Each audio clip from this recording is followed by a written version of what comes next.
পেটটা না থাকলেই ভালোই হতো, সকাল হলেই শুধু খাও খাও খাও। যাই হোক, এই সবজি কেটে নিয়েছি, সবজি কেটে নিয়ে এই বাসনগুলো ধুতে হবে, কড়াটা বসিয়ে দিয়েছি তার আগে। হ্যাঁ, তা কড়ার বাসন কটা মেজে নিই, কারণ হাঁড়ি টাড়ি সব পড়ে আছে, সকাল রাতের খাবার দাবার এই হাঁড়ি কুড়ি।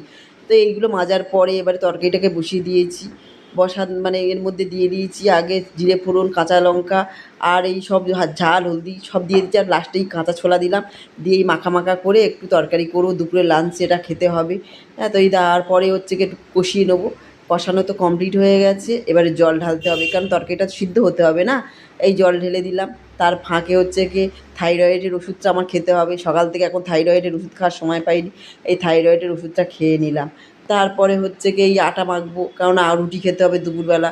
ভাত খেলে আমার শরীরটা কেমন ঘুম ঘুম পায়, যেই জন্য আটা মাখার জন্য ওই আটাটা ঢেলে নিয়েছি, আর একটু নুন দিয়ে দিলাম। নুন দিয়ে এই আটাটাকে মাখতে হবে। এরপরে হচ্ছে গিয়ে একটু আটাটা বেশি করে নিলাম, রাতের মতো রুটিটা করে নিলাম। এই আটাটা মাখা হয়ে গেছে, এবারে রুটিগুলো বেলে নিচ্ছি। তো ভিডিও ভালো লাগলে লাইক কমেন্ট করে শেয়ার করে পাশে থেকো। টাটা।